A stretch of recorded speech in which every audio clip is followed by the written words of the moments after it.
28 তারিখে final list, তার আগে কেন্দ্র বাহিনী। এটা কেন আসবে বা কেন প্রয়োজন, তার কারণটা যদি আমরা খোঁজার চেষ্টা করি তাহলে সবার প্রথমে আসব যে লজিক্যাল ডিসক্রিপেন্সির যে হেয়ারিং যে সমস্তগুলো সেগুলো আপনারা ভালো করে জানেন। এর পেছনে যে কত বড় কি রয়েছে, কি বৃত্তান্ত, কি ঘটতে চলেছে সেই নিয়ে কয়েকটা কথাবার্তা আমি আপনাদের সামনে বলবো। হয়তো অনেকদিন চুপচাপ ছিলাম, এখন কয়েকটা কথাবার্তা বলবো, যেটা হচ্ছে যে যদি বাঙালির হয়ে দুই একটা কথাবার্তা বলা যায় তাহলে হয়ে যায় আমি টিএমসি করি বা তৃণমূল করি, আর যদি বাঙালির বিরুদ্ধে কয়েকটা কথাবার্তা বলা হয় তাহলে অন্য কোনো বিরোধী পার্টি, যেটা পশ্চিমবঙ্গের সব থেকে বড় বিরোধী পার্টি যেটা আছে সেটাই। এটা কিন্তু না, আমাদের বাঙালির যে সমস্যা হয়েছে এসআইআর নিয়ে সেটা আমাদের বলার অধিকার অবশ্যই আছে।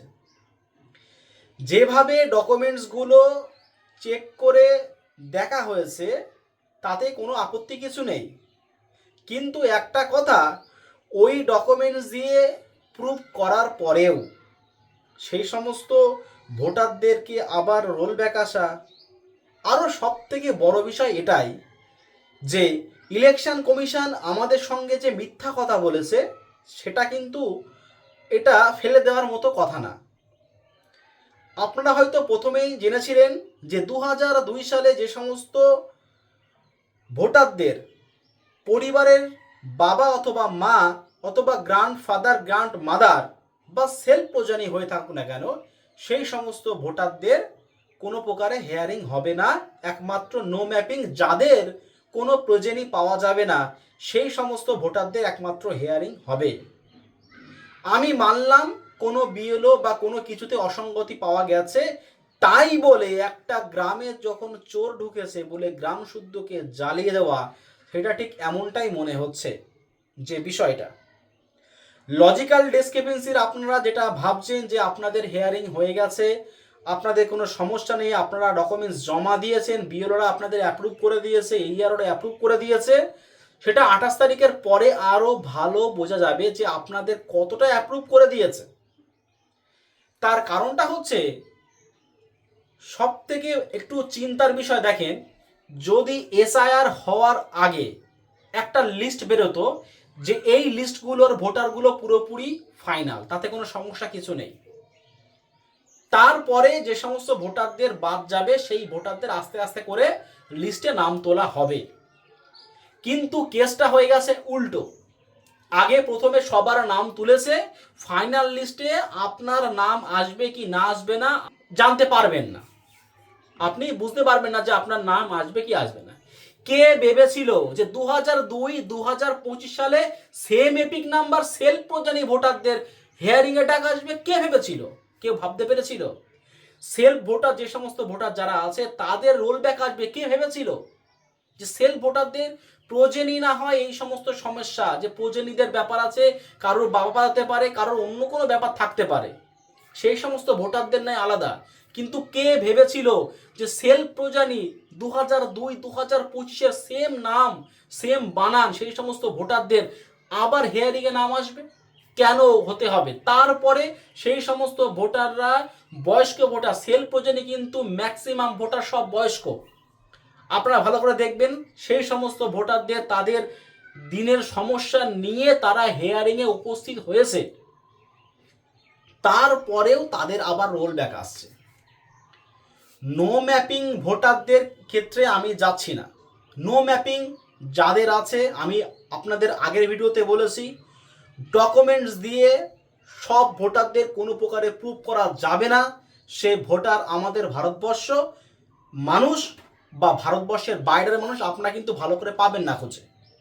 প্রচুর ভোটার আছে স্থানীয়, আপনি চেনেন, আপনি দাদা কাকা বাবা ঠাকুরদার কাছে আপনারা গল্প শুনেছেন যে এই ভোটারদের বা এই মানে পরিবারে আপনার পাশের বাড়ির ফ্যামিলি বা আপনার গ্রামের মানুষ সেটা অনেক পুরনো, সেই সমস্ত ভোটারদের যদি নো ম্যাপিং হয়ে থাকে তারা কি করে 11টা রকমের ক্রাইটেরিয়া দিয়ে প্রুভ করবে?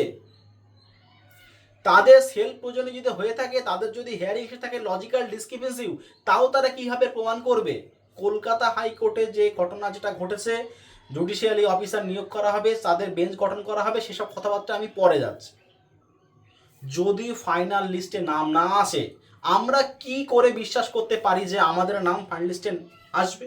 কারণ আমি তো আপনাদের আগেতে বলেই দিলাম যে ইলেকশন কমিশন প্রথমে এক কথা বলেছিল, পরে আবার সেই সমস্তগুলো কথা খিলাপ করার পরে এখন আর একভাবে করা হচ্ছে। টোটাল রোল অবজারভার কটা আছে, আরও ডকুমেন্ট সাবমিট করার পরে সেই সমস্তগুলো রিজেক্ট, আবার রিভিউর জন্য আসা হচ্ছে বারংবার। কেন? আবার সব থেকে বড় কথা, 21 তারিখে লাস্ট ডেট। একটা ইয়ারের কাছে যদি বহু সংখ্যক যদি এই সমস্ত লজিক্যাল ডিসক্রিপেন্সির কেস যদি আবার রিভিউ করতে যদি দেওয়া হয়, সেই ইয়ারদের সম্ভব তো নাও হতে পারে এই সময়ের মধ্যে সেই সমস্ত ডকুমেন্টসগুলোকে সাবমিট করা। আপনি বা আমি মন থেকে মেনে নিতে পারবো যে আমাদের 14 পুরুষ দাদা সব কিছু এখানে বসবাস করি আমরা? কেউ 1971, কেউ 1958, কেউ 56, কেউ 66 সালের লিস্ট আমি দেখেছি, আমি নিজে হাতে করে দেখেছি। সেই সমস্ত ভোটারদের নো ম্যাপিংয়ে হিয়ারিং করানো হয়েছে।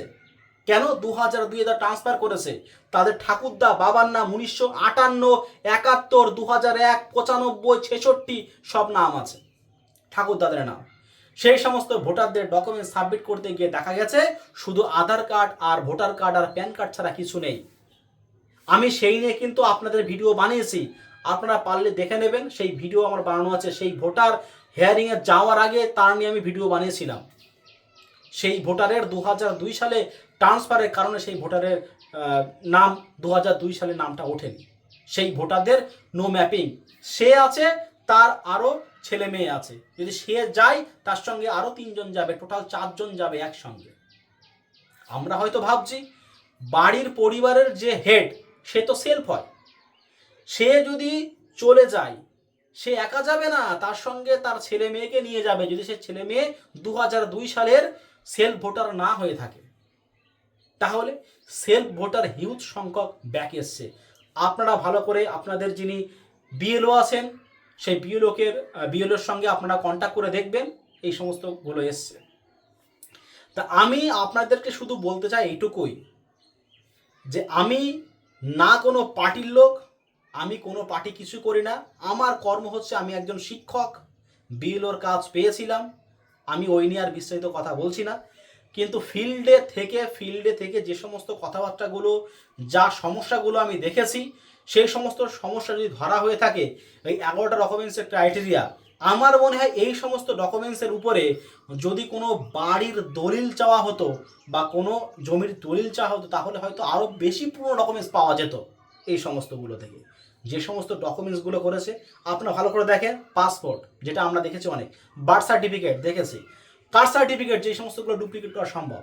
একটা জমির দলিল যদি পুরনো ছেঁড়া করা নিয়ে আসে, সেই জমির দলিল আপনি কি করে বুঝবেন? বা আপনি তো চোখ বন্ধ করে বুঝতে পারবেন যেটা পুরনো কি নতুন বা কি বৃত্তান্ত, তাতে তো আবার নামও ভুল আছে।